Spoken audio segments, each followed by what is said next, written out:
نور آمد چشم ظلمت کور شد، آفتاب آمد سیاهی دور شد. سبب عمر دراز و طولانی، سبب عمر زیبا دیدن نوروزم در اون است که با آمدن نوروز ظلمت از بین می رود، سین سال از بین می رود، فرقیت قوم و قبیله ها از بین می رود و همه یک هفته شاید یک عمر می بود در یک سن سال، در سن سال جوانی و عاشقی زندگی میکنند و خیال میکنم در همین حالت حتی در مرگ بیکار میموند، حتی در مزارم تعطیل میشود. زیرا آفریدگاری که ما را با این شکل شمایل زیبا آفریده است نمیخواد ما را از بین برد این زیبایی آفریدشون. و به همین خاطر میخواهم بگویم که در دنیا شاید در تمام سیاره جشن دیگری را پیدا کردن مشکل باشد که جشن شعر باشد و شعری را هم پیدا کردن مشکل باشد که نوروز باشد.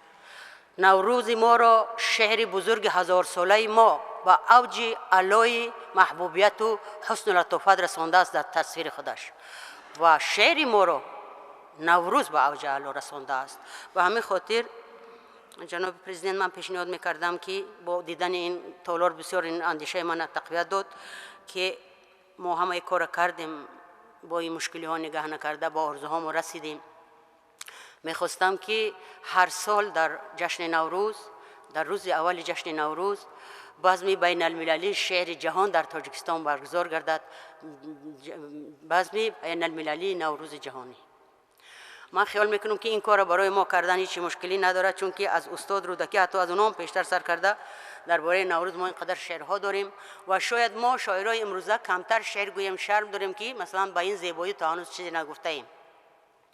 اگر چنین بزم از سراسر جهان با تاجیکستان می آمد و برگزار می شد، این نوروز که خودش یک دانشگاه است از چهار طرف ما را می آموزاند، من خیال میکنم که حتی برای شعر نو تاجیکستان نو این کمک میکرد. در نوروز هر آرزویی که صمیمی باشد، از ته دل باشد، روی آب میبرد. من خیال میکنم که آرزوی من، آرزوی بزم شعر جهان روی آب میبرد. دیگه وقتتون از زیاد نمیگیرم عزیزان، میخواهم بگویم که فصل طرب رقص شراب آمده است، برنامه عشق من جواب آمده است. با دسته گل ز گلخن نوروزی، زردوشت به بزم آفتاب آمده است. بزم آفتاب، بزم عشق، بزم زیبایی، نوروز مبارک. فکرتان خوب است. من چندین مراتبه همین تکلیف‌های شما، ملاقات‌های بازی‌های یا بود که تلویزیون فرهنگی به نام سفینه شده. این برای اهل فرهنگ است، اهل زیو است، نه برای تنها ما مردم فرهنگی. چی وای میکنیم؟ فقط همین رقص و سرود میگن که این فرهنگ، این تنهایی فرهنگ نیست. اینا وزارت فرهنگ، کمیته تلویزیون و رادیو، حالا که شعرخوانی گفتیم، ما هم گاه محتاج غذای معنوی هستیم. سیاستمداران چرا که در واسطه تلویزیون سفینه که قریب 80% پخش میشه در حدود جمهوری، هر 2 روز 3 روز پس یک شاعر نویسنده خودشون از سخنتی شعرشون نخونند، سخن کنند، برآمد کنند 1 ساعت، مردم غذای معنوی تن. برای چی نه؟ مردم میشه کتابخوان، جوانان تاثیر میکند. این کارا کردن در کار. و تلویزیون فرهنگی است. مرحمت استفاده بریتون از تلویزیون هم، این هم بسیار مهم است. تبریک میگویم شما را. تاجیکستان ای وطن، ای مرز ناموس و وفا، ای زمین سبز، ای خاک پر از زر پرسخا، شکر آب و خاک تو چون آیت دارم به لب، شکر عشقت، شکر آن سرور که باشد رهنما. سراول سلام عرض می دارم از حضور شما جناب عالی محترم امام علی رحمان. من نسیمه قاسمова زاده ناحیه مولانا عبدالرحمن جامی. قبل از همه منتداری خش را به شما جناب عالی بیان می کنم، زیرا محض با دستگیری به واسطه شما من طبق کوات پرزیدنتی به دانشگاه دولتی قرغان تپه به نام ناصر خسرو داخل شدم. دانشگاه نام برده را با سری بلند با دیپلم سرخ ختم کردم.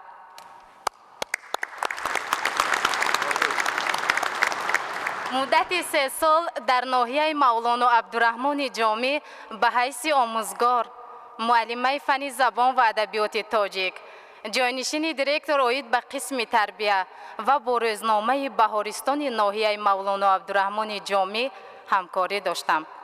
خوشبختانه بار اول در اکادمی علم‌های جمهوری تاجیکستان سال 2014 با دستگیری به واسطه شما شعبه ماجستراتور تشکیل کرده شد و به من میسر گردید که در بخش ادبیات شناسی این درگاه علم داخل شده تحصیل خود را ادامه داده ایستادم. به ما ماجستران جوان عالمان شناخته اکادمی علم‌های جمهوری تاجیکستان سبق می‌آموزانند و ما امکانیت داریم که از مکتب علمی عالمان معروف و شناخته تاجیک برخوردار گردیم. جناب عالی، من تحقیقات علمی خود را در موضوع مقایسه سیمای واقعی واسع با سیمای ادبی در رومان واسع ساتیم لغزاده آغاز نموده و نیت دارم که همچون تحقیقاتچی جوان در آموزش زبان، ادبیات، تاریخ و فرهنگ ملت کهن بنیادم سهمی باسزا گذارم. آموزش همه‌طرفه سیمای قهرمان خلق تاجیک واسه امکانیت می‌دهد که جوانان ما در روحیه خودآگاهی، جسوری، قهرمانی و روحیه بلند خویشتن‌شناسی تربیت یابند.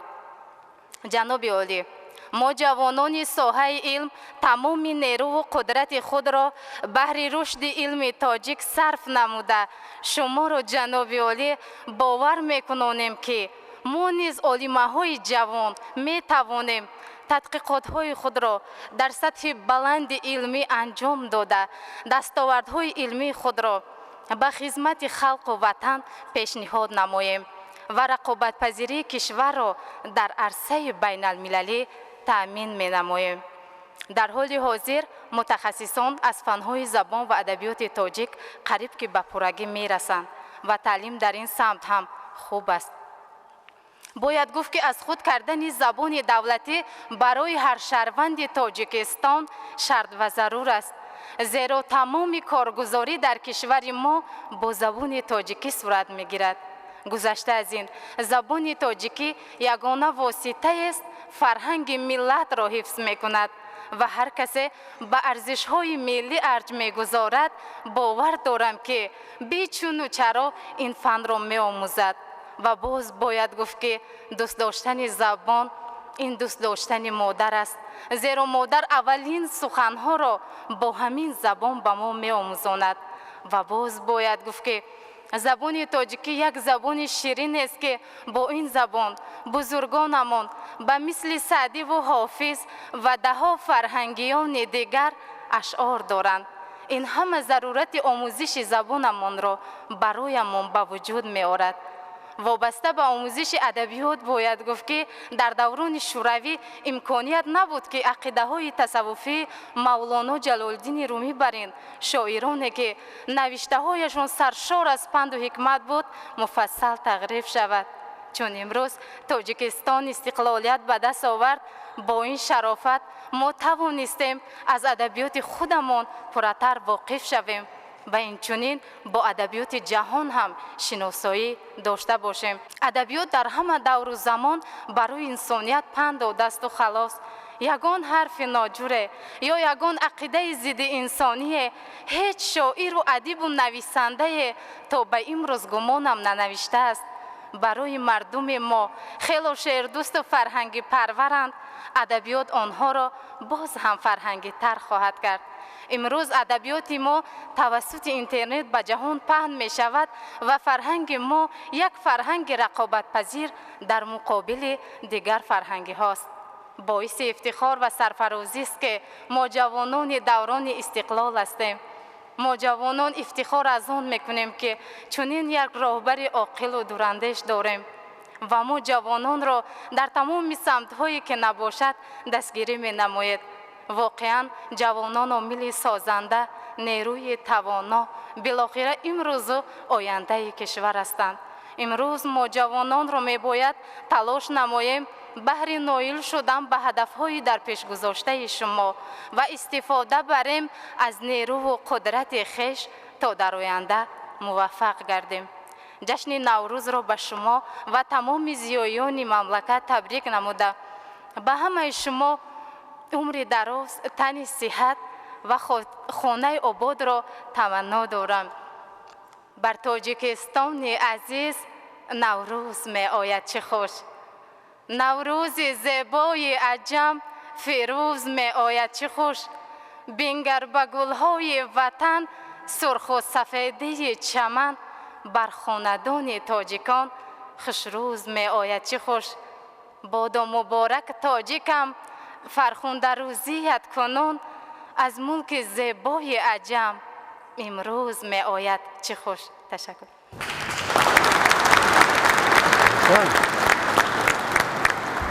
احسن نقص خون دخترم، نقص خون.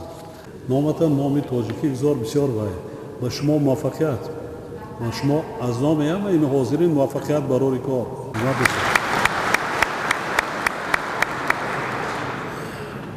محترم جناب عالی، اشتراکداران ارجمندی این محفلی با شکوه، ما اهل فرهنگ از آن افتخار بزرگ داریم که محض با توجه و غمخواری های پیوسته شما در دنیای معنوی چی اهل فرهنگ و صنعت و چی مردم کشور بی‌اشتهایمان تحولات های کلی روی کار آمده.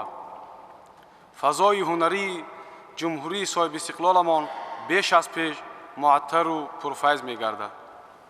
اینچنین از بختی بلند می بارم که در کشور ما برای اهل هنر به خصوص جوانان هنرمند شاهراه وسیع گشاده شده. امروز من یک هنرپیشه جوان تئاتر اکادمی دراموی به نام ابوالقاسم لاهوتی در ردیف چهره های شناخته اهل ضیا در این کاخ پرشکوه که معرفگری هنری والای مردممان می باشد در ملاقات عنعنوی راهنمای ملتمان با بهترین نمایندگان علم و فرهنگ و ادبیات و صنعت شرکت دارم. شما جناب عالی بر حق همیشه تاکید می نمایید که ملت قدیمی ما چی در گذشته و چی امروز قبل از همه با صنعت و هنر و فرهنگ عالمگیرش شهرت جهانی یافته است و محض همین فرهنگ ملتمان را در همه دور و زمانها از پراکندگی نجات داده در تمدن ما همچون عامل مهمی آینده ساز خدمت نموده است. برای اهل فرهنگ هدایت شما جناب عالی در پیام امسال دستور عملیات است که ما باید در شرایط جهانی شوی به حفظ اصالت ملی زبان و فرهنگ اعتبار جدی دهیم و خوشبختانه برای ادای این رسالت بزرگ طبق سیاست دوراندیشانه تان حکومت کشور به انکشاف با نظام فرهنگ و مخصوصاً مسئله های بالا بردن فرهنگ جامعه، احترام به ارزش های ملی و فرهنگی، احیای یادگاری های تاریخی و عنعنه و هنرهای مردمی، رشد صنعت و موسیقی و تئاتر شرایط مساعد فراهم آورد.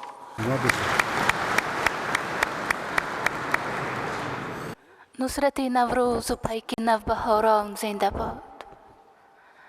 آشیان شیر اندر کوهساران زنده باد. با فروغ تازه و با اصل و بنیاد قدیم تا جهان باقی است یاران تاجیکستان زنده باد.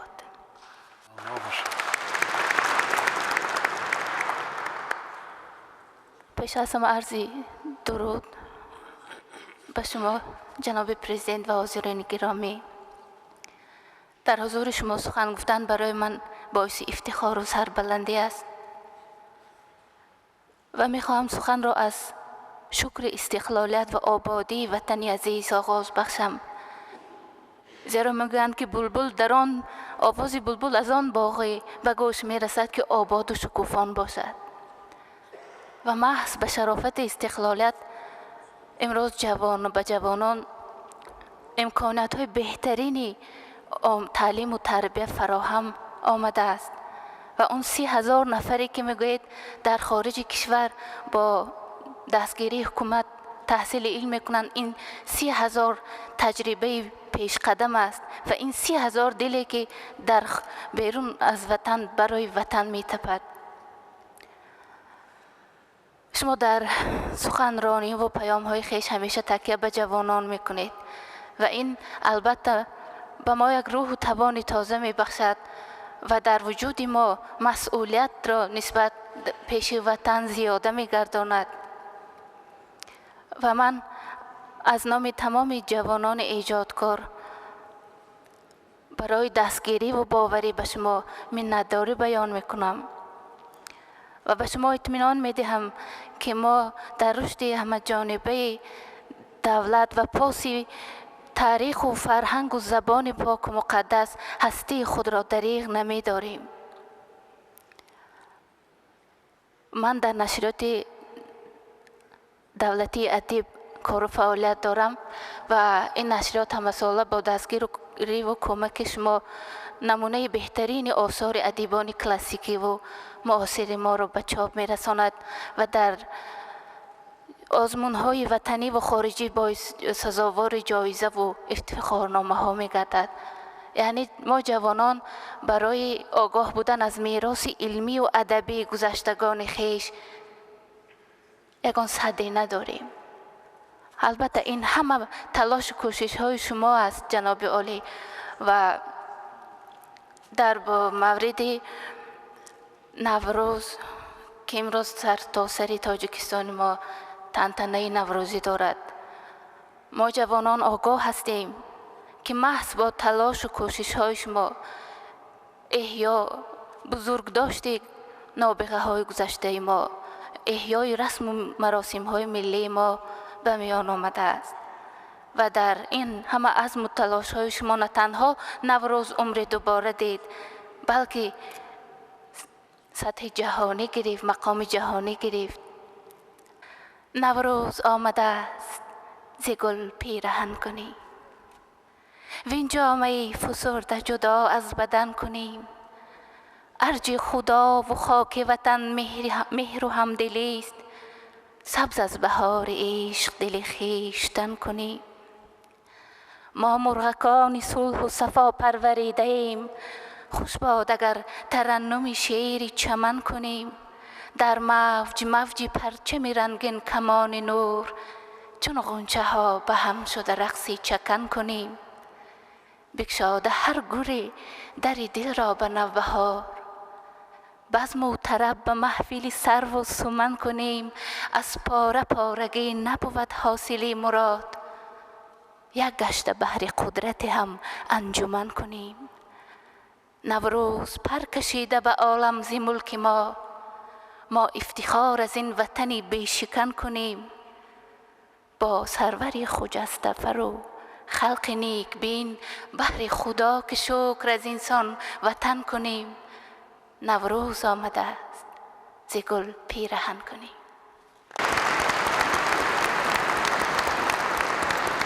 جان تشکر با شما موافقت.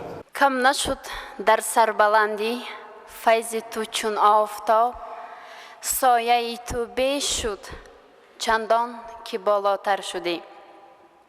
من امام نظر و موجوده ماگستری سال دوم دانشگاه دولتی آموزگاری تاجیکستان به نام صدرالدین عینی. محترم جناب عالی، ما جوان دختران از سیاست معارف پرورانه و غمخواری های پدرانه شما سرفرازیم و از آن افتخار و شکرگزاری می نماییم. جوانان کشور ما سعادتمند و خوش اقبال هستند که در اساس سیاست خردمندانه شما جهت تحصیل، کسب و هنرآموزی برایشان شرایط مساعد مهیا شده است. پیام شما به مجلس عالی، سخنرانی اتان در تجلیل روز مادر و در جلسه با شکوه امروزه به همه ما غیرت و الهام تازه بخشید. با کمال مسئولیت، دستور و هدایت و وظیفه های در نزد جامعه پیشگذاشته شما را همه جانبه دستگیری می نماییم. ҳушдорҳои пайвастаи шумо дар мавриди таваҷҷӯҳи баъзе ҷавонон ба унсурҳои фарҳанги бегона ва тақлид аз сару либоси бегона моро водор месозад ки дар роҳи ислоҳи ин падидаҳои манфӣ фаъолу мубориз бошем. ҳамчунин таъкидҳои шумо оид ба зиракии сиёсӣ, дифоъ аз арзишҳои миллии тоҷикӣ ва худогоҳиву ватанпарварӣ сармашқи фаъолияти ҳамарӯзаи мост. бо дастури шумо ворид гардидани маърифати оиладорӣ, одоби муоширати рӯзгордорӣ ба барномаҳои таълимии муассисаҳои таҳсилоти ҳамагонӣ воқеан аз масъалаҳои мубрам ва доғи ҷомеаи имрӯза маҳсуб мешаванд.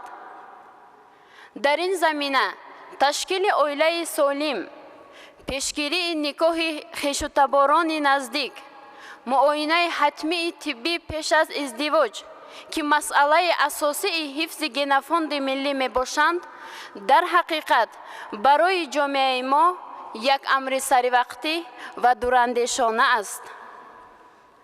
ҷаноби олӣ, барои мо ҷавонон, чунон ки фармудед, илмомӯзӣ, забондонӣ, давом додани суннатҳои миллӣ ва ҳифзи расму оинҳои некиниёгон вазифаи муқаддас аст. рисолати шаҳрвандӣ ва қарзи инсонии худ медонем ки дар татбиқи дастуру ҳидоятҳои шумо ки мағз андар мағз бо ғояҳои ҳаётофарини миллӣ ва саодати мардум сиришта шудаанд, содиқона хизмат намоем. ташаккур барои диққататон. наврӯзатон муборак бошад. наврӯзи шумо ва аҳли нишаст муборак бошад. муҳтарам ҷаноби олӣ, шумо дар паёми имсолаатон ба маҷлиси олӣ барои боло бурдани нақши кинои тоҷик ва рушди ҷиддии он дастур додед ки барои мо синамогарон дар роҳи офаридани филмҳои нав ва замонавӣ рӯҳу илҳоми тозаи эҷодӣ мебахшад. барои ин сипосгузорем ҷаноби олӣ. соли 2004 бо дастури пешниҳоди шумо ҷаноби олӣ қонуни ҷумҳурии тоҷикистон дар бораи кино қабул шуда буд ва тавре дар моддаи нахустини ин қонун омадааст. ҳадафи асосии он рушди кинои миллии тоҷик аст. вале барои татбиқи комили он мо синамогарон бояд бо сохторҳои марбутаи соҳа ва ҳукумат корҳои зиёдеро анҷом бидиҳем. мавриди зикр аст ки татбиқи барномаи давлатии рушди кинои ҷумҳурии тоҷикистон барои солҳои 2011-2015 ки бо қарори ҳукумати ҷумҳурии тоҷикистон аз 30 октябри соли 2010 ба тасвиб расида буд, барои баланд бардоштани самаранокии низоми идоракунӣ ва такмили сохтори кинематографияи ҷумҳурӣ, таҳким ва навсозии заминаҳои моддию техникӣ дар соҳаи кино, муҳайё намудани шароити мусоидат барои офаридани филмҳои гуногун жанри миллӣ мусоидат намуд. дар киностудияи давлатии тоҷикфилм иттиҳодияи нави эҷодии филмҳои мустанади тоҷикистон, иттиҳодияи кинематографистони ҷавон ё қадамҳои аввал дебют, шӯъбаи филмҳои аниматсионӣ, дизайнерӣ ва муносибатҳои байналмилалӣ таъсис дода шуданд. киностудия бо техникаи навтарин ва замонавӣ омода шуд. дар киностудия бахши марказии тарҷума ва дубляжи филмҳо фаъолият мекунад. бо мақсади дастгирии ҷавонони лаёқатманд, фақат дар 2 соли охир аз ҷониби киностудияи давлатии тоҷикфилм филмҳои бадиии марги бегуноҳ, оинаи беҷило, муаллим, сафари ҳавоӣ, як ҷаҳон аз ману ту ва филмҳои кӯтоҳметражи қатора, ломакон, гунҷишки сафед ва ғайра ба навор гирифта шуданд ки ҳама ин филмҳо дар фестивали байналмилалии дидор нишон дода шуданд. филми муаллим, оинаи беҷило дар фестивалҳои байналмилалӣ, бо филми кӯтоҳметражи гунҷишки сафед дар фестивалҳои байналмилалӣ дар мамлакатҳои берун аз хориҷи кишвар нишон дода шуданд. дар фестивалҳои байналмилалии Пусон, дар Корея, дар Русия, дар ҷумҳурии исломии Эрон, дар Россия ва дигар фестивалҳо нишон дода шуданд. ҷаноби олӣ, албатта он коре ки мо то имрӯз анҷом додаем хеле кам аст. имрӯз вақте ки равандҳои ҷаҳонишавӣ, муборизаҳои иттилоотии абарқудратҳо, терроризм, тунгароӣ ва ифротгароӣ ба миён омадааст, нақшу аҳамияти фарҳанг хеле боло рафтааст. хусусан санъати кино имконотеро ки ҳам сухану адабиёт, ҳам театру мусиқӣ ва ҳам санъати тасвирӣ доранд, дар худ тавам кардааст ва ҳамчун ҳунари ҳафтуми инсоният дар ҷаҳони муосир шинохта шудааст, ки метавонад бо сурати фазои хеле фарогир муҳтаво, идеяҳо ва мақсадҳои созандаи давлатро ба ҷомеа расонад ва асар гузорад. барои амалӣ шудани ин мақомҳо мо бояд ҳамон қадар филмҳои тавлид намоем, ки тамоми сол дар тамоми гӯшаву канори ҷумҳурӣ ба намоиш гузошта шаванд. бозорҳои дохилиро ба нусхаҳои DVD ва дигар васоили намоишӣ пур карда тавонанд. он гоҳ мо хатари экспансияи маводи аудиовизуалии ҷаҳонӣ ва таъсири манфии онҳоро ба ҷомеа пешгирӣ карда метавонем. фикр мекунам имрӯз вақти он расидааст, ки мо аҳли илму фарҳанг, адабиёт ва ҳунар бо ҳунари худ ва хусусан бо истифода кардани имконоти бузурги кино алайҳи чунин равандҳои манфии ҷаҳони муосир фаъолияти созанда дошта бошем. ҷаноби олӣ, тибқи дастури шумо ки зимни паёматон ба маҷлиси олӣ дода будед, кумитаи телевизион ва радиои назди ҳукумати ҷумҳурии тоҷикистон лоиҳаи қарори ҳукумати ҷумҳурии тоҷикистонро дар бораи таъсиси комиссияи давлатӣ оид ба рушди кинои миллӣ таҳия намуда барои баррасӣ ба ҳукумати мамлакат ирсол намуд. боварӣ дорем, ки таъсиси чунин комиссияи босалоҳият дар назди президенти мамлакат ё ҳукумати ҷумҳурии тоҷикистон ба пешрафти назарраси соҳаи кино, тавлиди филмҳои нав ва босифат мусоидат намуда барои боло бурдани сатҳи донишу маърифати аҳли ҷомеаи мо хизмати бузург анҷом хоҳад дод. ҷаноби олӣ, барои иҷрои вазифаҳои муҳиме ки шумо дар назди мо гузоштаед, қувваи худро дариқ намедорем. боварӣ дорем, ки кинои тоҷик беш аз ҳарвақта рушд меёбад ва ба сатҳи ҷаҳонӣ мебарояд. ташаккур.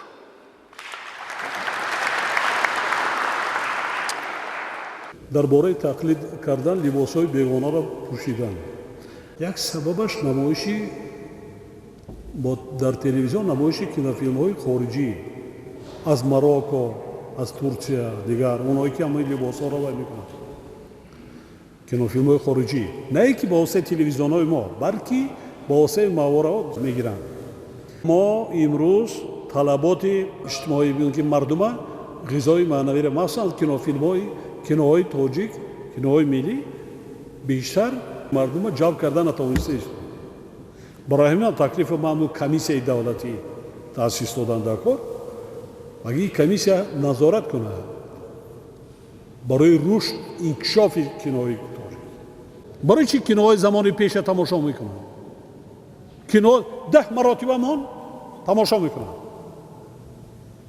барои ки маънӣ дорад. тарзе карда мо дар кор носири вазифаи мо ҳамин ки кинои тоҷика не ки дар дохил ба воситаи телевизион дигар давлатҳо ки аз мардуми муом мекунанд, ана хел кофта тамошо кунанд. вазифа ҳамин аст. ман медонам хизматҳои наз кардед, таҷрибатон ҳаст, кӯшишотон ҳаст, баъзан тағйиротҳо ҳаст, лекин талаботи имрӯзада ҷавоб нест.